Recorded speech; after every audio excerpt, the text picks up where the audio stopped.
Welcome to Decaf, appropriately named today. Mark, are you drinking coffee? Hey, I'm drinking coffee. Hey, I haven't done an energy drink in like 4 days. None at all. Well, I haven't drank coffee before noon all week. This week I've been trying to get back on the celery juice thing, which Oh I know God. it really is bad. And Where do you get energy from? I, I just have to like find it somewhere within. Why coffee's good for you, isn't it? Why are you Coffee, not drinking coffee is good. Celery juice is really good for your skin and stuff on an empty stomach, and so I'm trying to do it, but it takes me so long to get through one cup because I hate it so much that I just have to put off my coffee. And I know you're saying if you hate it so much, why are you doing it? But it is what it is. That's a good incentive though. It's like I would finish that as quickly as I can to get coffee. Be like, okay, I don't care how gross this is for me to get my coffee. Oh, look at that. Oh my God. That was like a power sip, but even Yeah, still, man. not that much is Somebody gone. should have to ice you with the celery. The celery juice, that would be the worst form of torture, even worse than actually getting iced. Oh gosh, don't take me back to college. So happy National School Choice Week to you, Mark. Thank you. Aren't you gonna wish me a happy National School Choice No, Week? I don't think you deserve it. Okay, great. I'm not sure why it's hilarious when two childless adults wish each other happy school.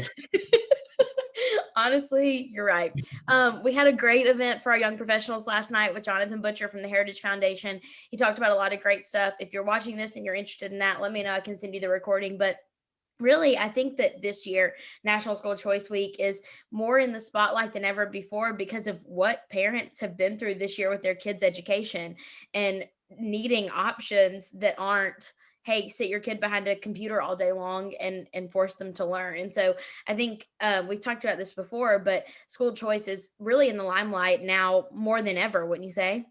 Yeah, absolutely. And I think we talked about this a decent amount of times, but I think it's important to always remember too. This is like we believe in school choice wholeheartedly, but it's not a conservative libertarian principle. It's like everyone should believe in this, and a lot of people do. I mean, when you look at I think the African American community, it's like 80% approval for school choice, and obviously if you looked at any election, I mean, they vote 85, 90% for Democrats. So it's not it really is just about basic fairness and that the government not having a monopoly over education and allowing kids to learn. We already spend this money on education.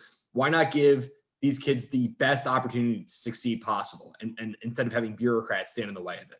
I know. What I thought was interesting is every year Governor Lee issues a proclamation for National School Choice Week. And this year, when it was posted on Facebook, so many people got mad. They thought it was, I guess they thought it was like an executive order or something like that for National School Choice Week, but it's just a proclamation. But it does beg the question, why do so many people get mad about school choice? Like, this seems like something that if unless you've been fed information that it's going to hurt this or it's going to do that, it really doesn't hurt anyone. It's only a good thing, but people get mad, I guess, because they've been told it's bad, but it's really not. And we've set the record straight so many times. I don't know what more we can do.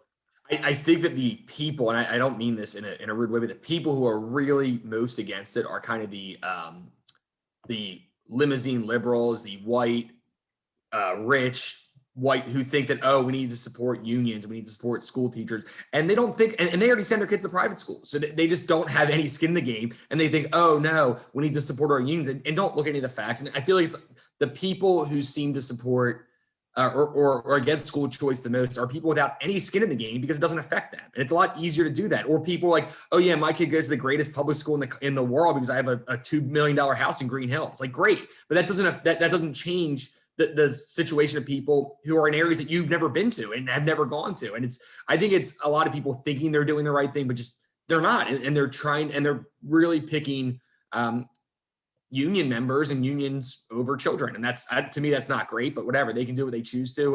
But support continues to rise for school choice nationwide. Yeah, and it's really exciting. And so this is the week that we celebrate that. So for any school choice resources you need, let me know. I can, if we don't have it, I can connect you with it. I think that this is going to be the future of school choice is bright for Tennessee. Mark, you said something that I like that I never heard before, limousine liberals. Oh yeah. I've never heard that term before, but let's talk about limousine liberals in light of what's going on with Reddit and the stock market right now. Yeah. Okay, so I will say that only in the last year, because one of my friends introduced me. Really, my dad always put a lot of emphasis on the stock market, but I never really got into trading on my own. And then one of my friends got a hold of my phone. He downloaded all the apps for me. He sent me referral codes so I could get free stocks. And I've been really playing and dabbling in the stock market just on the apps, Webull, Stash, Robinhood, Acorns, things like that, just aside from my retirement account, but just to kind of play with it and get used to it. The last 2 days have taught me more about the stock market than I could have ever learned from reading the journal or reading books or anything. Mark, if you know what's going on well enough to explain it, I'll let you. I actually probably think I could explain it because I've looked at it so much, but basically Reddit has taken over the financial sector. And explain what Reddit is. So Reddit is kind of, for people who don't know, Reddit's kind of like it's a forum. It's weird. It's kind of a lot of like MAGA people, but also like Bernie Sanders people. It's a lot of like those, those kind of bros, and they use not great language, and it's just kind of people that, like, basically the definition of trolls is kind of what Reddit is. And I love Reddit. I look at, like, I'm not a troll, but I love to look at Reddit. I've never posted anything, but I love scrolling Reddit. And there's a lot of weird information that you can't find. Like, I remember when I looked up 90 Day Fiance stuff, there's all this like information about where they are now. It's kind of like a lot of internet sleuths, and like it's interesting. I don't post there, but it's an interesting forum. Yes. So a Reddit user noticed that one of the big hedge funds bought up took up a bunch of shorted stocks from GameStop a few days ago. And so this one Reddit user went on this massive campaign to get all of these other Reddit users to buy up GameStop stocks so that this hedge fund manager couldn't short the stock, so he couldn't give them back at a lower price. And so as a result, this hedge fund lost billions of dollars and has had to declare bankruptcy. And now all of these Reddit users are saying, if we could do this to one hedge fund, why can't we do it to a bunch of others? And so then they were saying that AMC was going to be the next target. And what were you saying? The naked juices were going to be the next target? Naked juice, yeah. And BlackBerry, there's a lot of those that are on there. Yes, all of these, stocks that are being bought up by hedge fund managers so they could short the stocks are being bought up by Reddit users. And so, and like, I'm not a genius at this, and I try to just figure out, but when we say shorting stocks, what that means is you're basically buying. So like, you're actually buying a stock and saying it's going to go down, so that when it goes down, you basically buy the stock at a lower price, and you make the money in the middle. So essentially, people are saying that they think these stocks are terrible and they're going to go down, and that's the whole point of that. And when they go up, what happens is, and when all these people bought it, the stocks went up, and they were basically forced to sell these because, which makes it go up even higher, because essentially they're saying, and they have to buy it at a higher price. So it's this weird phenomenon where but by them like selling their stock, it actually goes up even higher, which is why, I think that GameStop went from $4 to like $350. Yeah, you're borrowing stocks at a lower price, and so when you have to sell them, you either make a profit or you lose a profit. And so it's really interesting that the Reddit community has really gone after these hedge fund managers, and in return, Robinhood, which is, I'll add, Robinhood, steal from the rich, give to the needy, has stopped trading on all of these volatile stocks. Like, oh my gosh, literally right now, just got a notification from Wall Street Journal. GameStop and AMC shares tumbled more than 40% as some brokers imposed trading limits. It's honestly unbelievable. As we the people start taking back the financial sector from big Wall Street and hedge fund managers or whatever people are rallying against, all of the apps and services that are they're supposed to help people invest, are stopping it and protecting their own. It seems like it's absolutely wild. And I want to be clear, this is not the same as having a 401k. When you invest in individual stocks and you are gambling. That is a gamble. That is like me betting. So this gamble, and they've kind of done it for years without any kind of pushback because it's worked. But like, this gamble didn't pay off. And to me, there's two things I want to say.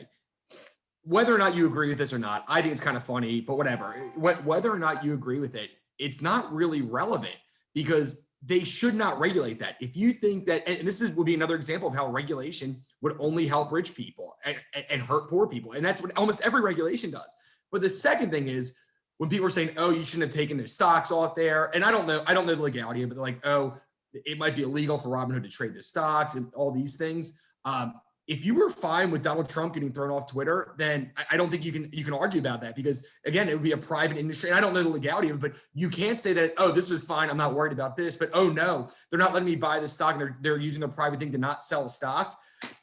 I mean, it's kind of, and I don't agree with it. I didn't agree with either of them, but it's just an interesting conundrum. And I think it is kind of funny, because it's something that a lot of people like you forget that, like, they've learned about stocks, and me, where I didn't really know that much before. I invested in one individual stock, DraftKings, but otherwise I just have a 401k. But I understand so much more about it now, just in these last 2 days, like you said, than I ever have before.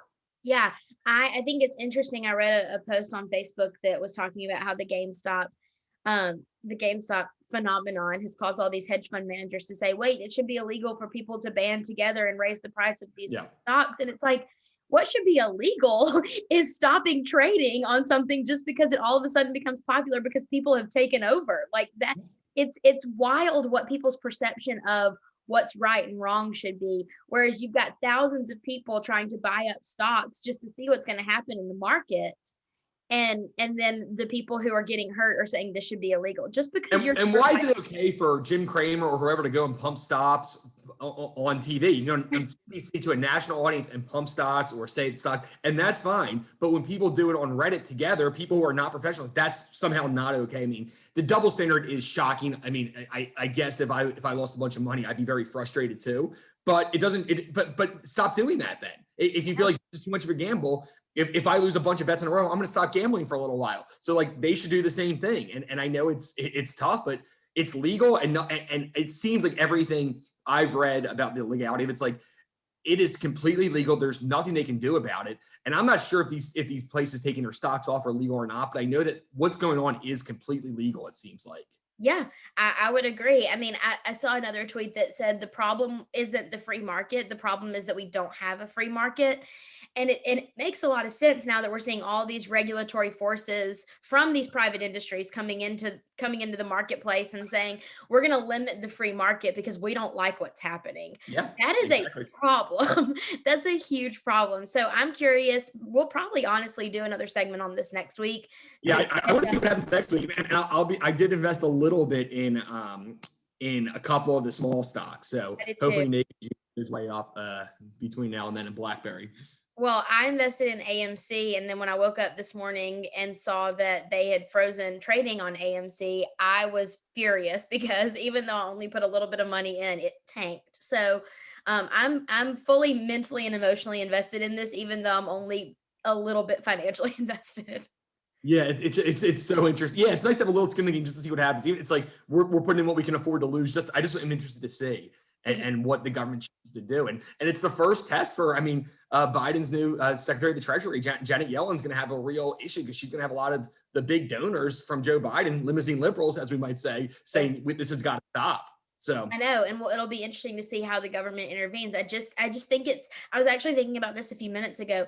You know, when we had the original documents that founded America, we the people was how everything started off. We the people, but now you've got the government against the people, and it's really sad to see how we've devolved to this state in the last couple hundred years. Well, yeah, the government plus big business. What was interesting is, and we have an overcaffeinated coming up the same day or tomorrow, with Scott Kilmer, who's this 4 million YouTube followers. He's incredible. And we were asking about Joe Biden. He said, well, I mean, he's just a corporate shill. That's all he is. So it's not even like, it's not, say what you want about Bernie Sanders, but he's not a corporate shill. Right. He might be wrong about literally everything, but he's not. But it's like, it was just interesting to hear somebody in the middle. It's like, oh yeah, he's a corporate shill. He's like, this is what they are. It's the government working together with big business to hurt small business, to hurt normal everyday people. And it's not a party affiliation thing. Yeah, I think it's interesting. I actually retweeted Rasheda Tlaib today because I actually agreed with Rasheda Tlaib on her saying that manipulating stocks was wrong. And I was like, what am I doing agreeing with like a socialist? She's been right twice in the last week. I retweeted something about how she said that we don't need more, like after the Capitol whatever riot protest, that we shouldn't do another bill because it's going to hurt more people and it's going to help if we do like basically another a bill calling domestic terrorists and all this stuff. So like she's been right twice in the past week, which is more than she has been maybe her whole life, which is impressive. What's happening to us? Is it I know. What's happening to society? I know this is some Mr. Robot. Like, I don't know if you've watched Mr. Robot yet, but this is some crazy Mr. Robot stuff going on here. So yeah, we'll follow up next week and see what's happening. One more thing, if you're on Instagram, the memes have been excellent. The memes Yes. about this, I can't, two of the funniest things I've ever seen were on there. I can't say them because they're not super appropriate, but the idea is that like the people on Reddit have very inappropriate names, like really childish, inappropriate names. And it's like the top 5 richest people, Bill Gates, whatever, Elon Musk, and it's got these hilarious screen names that are on there after this whole thing. I know people are making good investment decisions, and it's not the people that you would normally pay to make your good investment decisions. That's right. So I'm going to let Mark really have his time in the spotlight because his team, we always talk about sports. We actually joke with Justin sometimes that we're going to ditch the politics and me and Mark are going to do a sports blog where we drink beer and talk about sports on our podcast. But instead, we're going to drink green juice and coffee and let Mark talk about exclusively the Jazz. So Mark, it's your time. It won't be exclusively, but this is a big, we always talk about football and all the things that matter here, but like this is a huge day for me. The Jazz are in first place in the whole NBA. Since I've been a fan, this has never happened. I think the last time they were in first place in the NBA was 1996. So this is a huge deal. And again, we were expected to be maybe the 6th or 7th best team in our own conference, probably the 12th to 15th best team in the league. So it's a huge deal. It's been so exciting. We're beating good teams and we look great. And it just, I don't know. I mean, for all the bad things that have happened, 2021 has been off to the greatest start ever. I mean, for me, for the Jazz and everything going on. And obviously I got engaged, just playing the coolest honeymoon. But it is just, I am so excited about this team. And it's just, I mean, we're still big underdogs to win the championship, but just being in first place is such a big deal. And I'm so excited about it. So that's you really stolen my 2021 mojo. I came into 2021 with a broken foot. Everything is going wrong for me, but you got engaged, planned a wedding, and your team is number 1. And Alabama won a national championship. Alabama won. Okay. Come on. Okay. All right. You haven't always looking at the downside. All right. So speaking of football, what do you think is going to happen in the Super Bowl? Because I don't really care. I think it's interesting that Patrick Mahomes was in kindergarten when Tom Brady won his first Super Bowl. I saw a tweet the other day that had Yoda and Baby Yoda, and it was Tom Brady versus Patrick Mahomes in the Super Bowl. I thought it was really funny. I don't really care what happens. I don't have skin in the game on this, but just for the sake of liking a younger, newer generation, I'm going to have to go for the Chiefs. Yeah, it's funny. We talked to Scotty Kilmer again. You'll see that, but he talked about how he thought the Super Bowl was rigged. So he's like, I think it's rigged. I mean, I don't agree with it, but he's a Bills fan. He brought up these examples. So he's like, by that logic, you'd expect Tampa Bay to win because of Tom Brady. I agree with you. I think the Chiefs are the better team. It's also a home game for Tampa Bay because they have the Super Bowl in Tampa, which is insane. But I think the Chiefs are just too good for them. Brady threw 3 picks last week. He didn't play great. He got bailed out by the Tampa defense. So good. I used to be somewhat close. I'm going to say 28-17 Kansas City. Wow. Okay. So when I'm making my bets, because I'm a sports bettor now, I'll remember that. As a fun, do you DraftKings? Yes. Okay, so they have a fun little promo. So whatever you bet on the Super Bowl, you get a 55% bonus on it. You can any bet. So you just have to click. So I actually took the Chiefs. The spread is the Chiefs are favored by 3. I took the alternate spread of the Chiefs favored by 6.5, and then I got 55% more on that. So I'll do that, but yeah, you should definitely do it because the 55% bonus. And there's always really great sportsbook bonuses on the Super Bowl, so you get a lot of great things. Okay. Also, if the Jazz win the NBA championship, I win $7,500 on like an $80 bet because they were such big. So still unlikely, but I can cash out now for about $400, but I'm not going to. No, hold it. Just wait. We're gonna send all of our good mojo to the Jazz so that you're rich and can pay for that honeymoon. That's right. Exactly right. You booked. I'm excited. I love the Super Bowl just because I love junk food and I love commercials and I do love football, and I've never had an NBA team that NFL team that I've really cared about. But now that I'm a bettor, now that I'm invested, right. We'll see what happens. Is there any Alabama players on either team that are good? I'm trying to think. Probably. I can't think right now. All I can remember is like the sweet baby angels that I followed, like Jerry Jeudy on the Denver Broncos. And yeah. I don't think any of the position players are. Yeah, I don't think so. But Clyde Edwards-Helaire is is an SEC guy, so. Well, he's still LSU, so. Yeah, it doesn't count. And Fournette too. A couple LSU guys. Gross. For them. Yucky. I never want to hear the name Fournette again. To close this out, I actually have a weird question that I've wanted to talk about for a long time, but I didn't know if Mark would indulge me. So, our fun question of the day is, when you get home at the end of the day, what is something very weird? It has to be weird, Mark. Something very weird that you do to decompress from the stress of the day. I guess it's a little bit different now because I don't leave the house. So it's like when I'm done work at the Yeah. end of the day. But so I have an answer.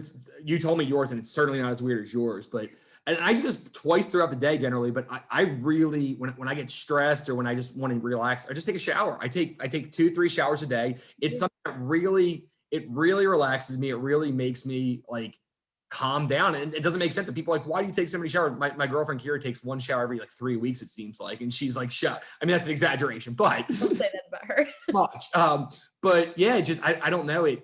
I don't even need to wash my hair. And it's like I just need that. And like I get out, I just feel relaxed and I feel like a new person. When something horrible happens to me or something like tragic happens, that's the only way for me to calm down is to go in the shower. And then like I get out, I'm like, I'm not good, but I feel much better. You're calm. It's way grosser. And I don't want to hear it, but you have to say it.